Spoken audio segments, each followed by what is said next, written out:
د کهانۍ په سټارټ کې مونږ یو شاهزاده اینو چې خپل محل یې ډېر ښایسته جوړ کړی او هغه په خپل محل کې ښایسته ښایسته جنکو له دعوت ورکوي. یوه شپه چې ډېره طوفاني وي یوه غریبه بوډۍ د طوفان نه بچ کېدو دپاره د شهزاده محل ته راشي. په اصل کې د بوډۍ شکل ښایسته نه وي ځکه چې دا ډېره بوډۍ شوي. دا بوډۍ شهزاده له یو سور ګل ورکي نو شهزاده ویني دا ښځه ښکلې هم نه ده او بوډۍ هم ده نو د دې ډېره بېعزتي وکړي او ګل هم غوزار کی او خاندي پوری. دا بوډۍ شهزاده ډېر پوهی چې د انسانانو ښایست او خواله د هغه په زړه کې نه په چهره کې. خو شهزاده د دې خبرې ته هیڅ غوږ نه ږدي. بیا یو دم دا بوډۍ په ښاپیرۍ بدله شي. په اصل کې دا بوډۍ یوه جادوګرۍ د شهزاده د ازمایش دپاره ځان نه یې بوډۍ جوړه کړې وه. اوس دا جادوګره پوه شي چې د شهزاده په زړه کې د مینې په نوم هیڅ څه هم نشتی نو دا په شهزاده باندې جادو وکي او دیو ته جوړ کی. شهزاده جادوګری ته ډیر منت وکي خو هغه یې نه مني. بیا مونږ ته دا پته ولګي کم ګل چې بوډۍ شهزاده را ورکړی وو هغه عام ګل نه وو یو جادویي ګل وو. کله چې شهزاده ګل قبول نکو نو جادوګری پې جادو وکو او ورته وی دا جادو به هله ختمیږي چې کله د دې ګل د آخري پاڼې د رېجېدو نه مخکې ستا د چا سره رښتینې مینه پیدا شي او هغه هم ستا سره د زړه نه مینه وکړي نو ستا دا جادو به ختم شي او واپس به انسان شي او که داسې ونه شوه نو ته به همیشه دپاره دی وې. ډېر کلونه تیر شي د شهزاده محل ته هیڅوک هم نه راځي. بیا مونږ محل ته نږدې په یو ښار کې د بیل په نوم یوه جنۍ اینو. بیل د کتابونو د پړاوالو سره ډېر شوقي. د بیل پلار یو ډیزاینري. په دې ښار کې د ګسټن په نوم یو هلک هم اوسیږي. ګسټن د بیل سره واده کول غواړي خو بیل د ده سره واده کول نه غواړي ځکه چې دی یو مغروره انسان. یوه ورځ د بیل پلار په ځنګل کې په سکار پسې رواني خو بیا دی ایني چې په دې لار کې اور بلیږي نو دی په بره لاره لاړ شي نو په دې لار باندې په ده باندې د لیوه اوازونه ولګي او دی زر د هغه ځینه وتښتي. بیا دی یو محل ته راورسي نو دی محل ته دنده شي خو په محل کې هیڅوک هم نه وي او دلته داسې ښکاري چې په دې محل کې څوک اوسیږي ځکه چې بمبتیانې بلیږي او تازه ډوډۍ هم په میز پرته وي. نو د بیل پلار میز ته کیني او په ډوډۍ خوړلو شروع وکړي. بیا موږ دلته یو حیرانه کوونکی شی اینو. په میز چې کومه پیاله پرته وي هغه د بیل د پلار سره خبرې شروع کړي نو د بیل پلار دا فکر کوي کیدای شي دلته روح یي او ما یری نو دی ورته وایي چې زه ستا نه یریږم او په منډه لاړ شي. دلته دا سوال پیدا کیږي چې پیالې څنګه خبرې وکړي. په اصل کې په دې محل کې څومره سامان پروت دی دا ټول انسانانو د جادوګرې د جادو د لاسه دیو ټول په دې شیزونه بدل شو. بیا د بیل پلار یو باغ ته ورسي. دلته ډېر ښکلي ښکلي ګلونه وي نو دته رایاد شي چې زمانه بیل یو ګل غوښتلی و. دی یو ګل راوشوکی خو دلته ناڅاپه دیو راشي او د ګل په شوکولو په جرم کې دی جیل کې خو د ده اس وتښتي او کور ته په بیل پسې لاړ شي. کله چې بیل ویني چې اس راغی او پلار یې نشتی بیل پوهه شي چې پلار یې په څه مصیبت کې دی. بیل په اس کیني او اس محل ته یې راولي. کله چې بیل محل ته دنده شي نو دا دلته څوک وینني او دا آوازونه کوي خو څوک جواب نه ورکوي. بیا دا هغه ځای ته ورسي کم ځای کې چې پلار جیلي. د بیل پلار بیل ته وایي چې د محل ټول شیزونه ژوندي دي او د دې ځای نظر وځه څوک دې وینني. ما تاله ګل شوکولی و د دې په جرم کې دیو زه دلته جیل کړم. د بیل د تلو نه مخکې دیو راشي. بیل چې دیو ویني نو ډېره ویریږي.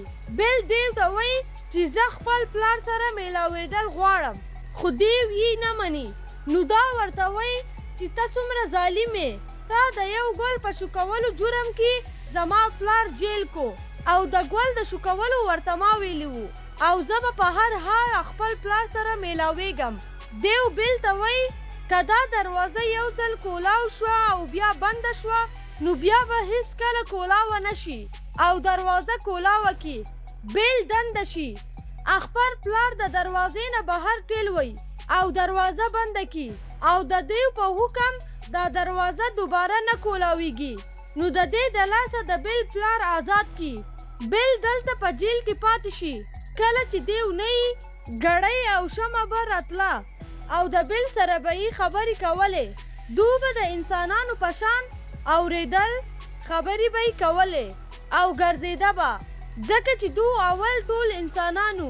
دو بل ته دروازه کولاوه کی او بل ته وایي مونږ پسې راځه، بل له یوه جدا کمره ورکي چې ته دلته اوسېږه، ځکه دو پوهېږي دا هم هغه جنۍ ده چې مونږ به د جادو نه خلاصئ. کله چې دیو ته پته ولګي نو دیو ډېر په غوسه شي، ګړۍ او شمې ته ډېر قارېږي. نو دو ورته وایي کېدی چې دا هم هغه جنۍ چې مونږ به د جادو نه خلاصئ. او دو دیو ته وایي چې ته بل د ډوډۍ دعوت ورکه، کېدی شي چې ستا او د هغې په منځ کې مینه پیدا شي. نو په دې خبره دیو له ډېره غوسه ورشي او ورته وایي تاسو لیوني شوي یئ، زه د یو غل لور دعوت کم او ډوډۍ ورسره وخورم، دا کار هیڅکله هم نشي کېدی. کله چې دو دیو ته ډېر منت وکړي نو دیو یې ومني، ډوډۍ له یې دعوت کړي. خو بل ورته وایي چې ته لیولې شوی یې، اول دې زما پلار جیل کو، بیا زه او اوس ته غواړې زه د ستا سره ډوډۍ وخورم. نو دیو په زوره زوره دروازه وهي او ورته وایي هر څه چې کېږي ته به ما سره ډوډۍ خورې. بل ورته وایي که زه د ولږې نه هم مړه شم ستا سره به ډوډۍ ونه خورم. نو دیو ورته وایي چې صحیح ده، ستا دا ارمان به هم پوره کم. بل بیا هم دروازه کولا ونه کي او دیو لاړ شي. بیا مونږ دیو اینو چې جادویي ګل ته ګوري چې د هغې ډېرې پاڼې رېجېدلي او ډېر لږ پاتې.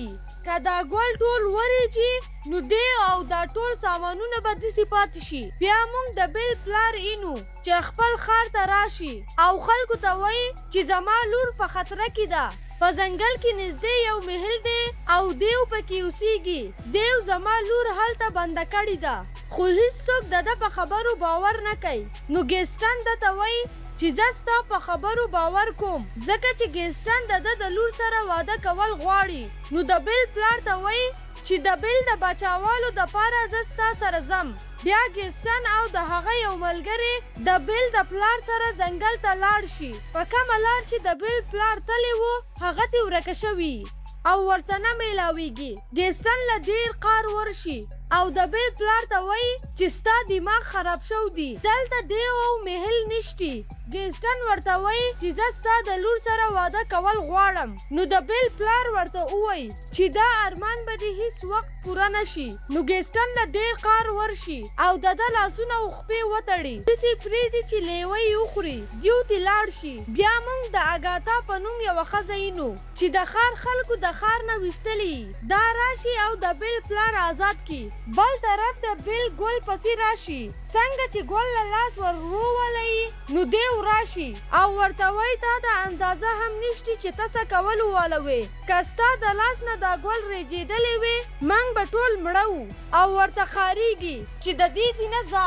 بل لاړه شي، کله چې بل په ځنګل کې څلور طرف ته یې لیوهګان راګیره کړي، لیوه پې حمله کول والي خو دیو راورسي، دا بچ کړي او د لیوهګانو سره په جنګ شي. دیو ډېر زخمی شي، بل تلو والی چې ویني دیو په ځمکه غوځار شي. نو دا پسې راشي او ورته وایي چې زه تا راچوتولی نشم، ته په خپله همت وکه راپاسه. بیا دو واپس محل ته راشي، د محل ټول شیزونه ډېر خوشحاله شي، ځکه چې دو غواړي چې بل د دو سره په محل کې او د دو یو بل سره مینه پیدا شي او موږ به د جادو نه خلاص شو. بیا بل د دیو په زخمونو پټۍ لګوي او شعر ورته وایي چې شعر یې پوره کړی نه یي چې نیمه حصه یې دیو پوره کړي. نو بل ډېره حیرانه شي، ورته وایي ته هم کتابونه پړاوې. نو دیو دا خپل کتابخانې ته بوځي. بل چې هلته کتابونه ویني ډېره خوشحاله شي، ځکه چې د دیو په ښار کې کتابونه په ډېره مشکله پیدا کېږي. بیا دیو بل ته وایي که ته غواړې موږ سره دلته اوسېدی شې او مزه.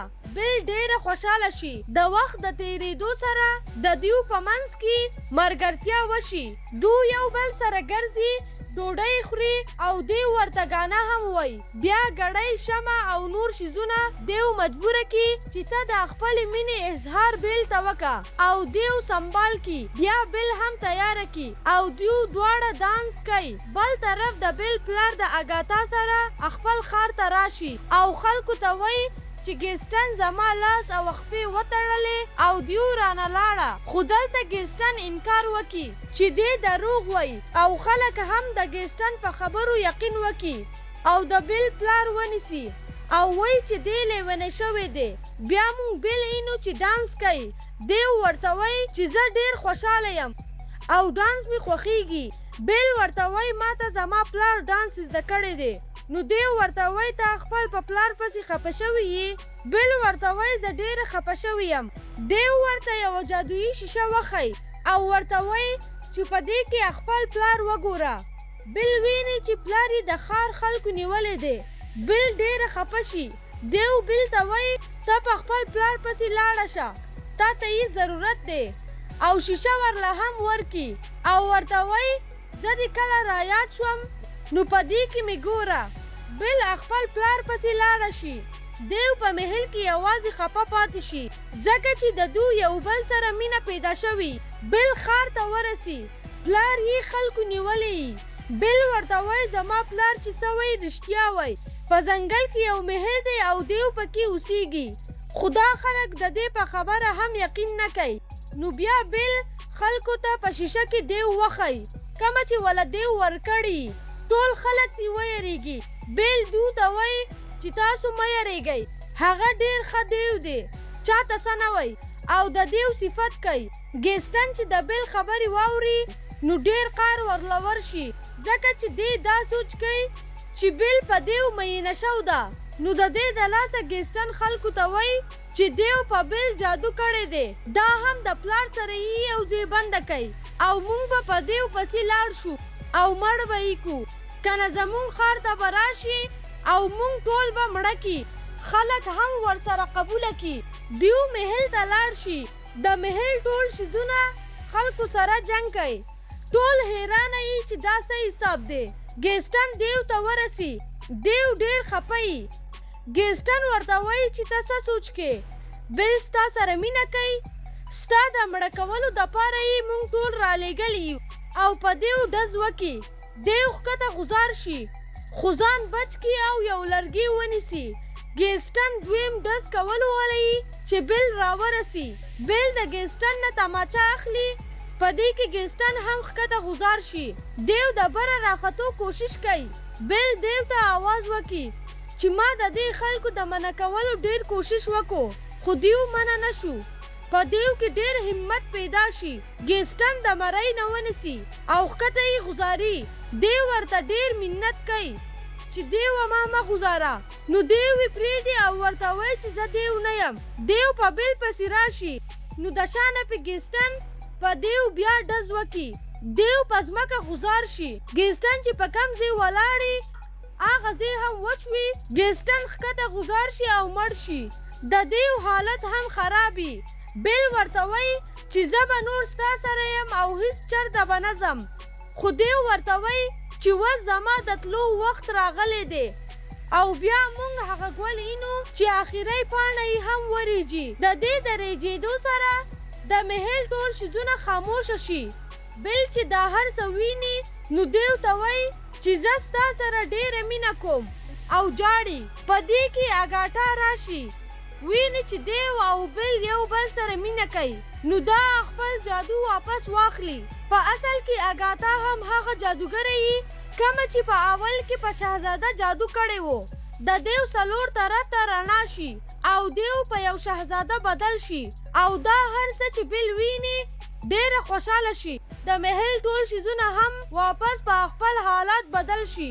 ټول خلک ډېر خوشحاله یي. بیل او شهزاده د ټولو په منځ کې ډانس کوي او د دې سره دا کهانی ختمه شي. که ستاسو دا ویډیو خوښه شوې وي ویډیو لایک کړئ، چینل سبسکرایب کړئ او خپلو دوستانو سره یې شریکه کړئ. د الله په امان.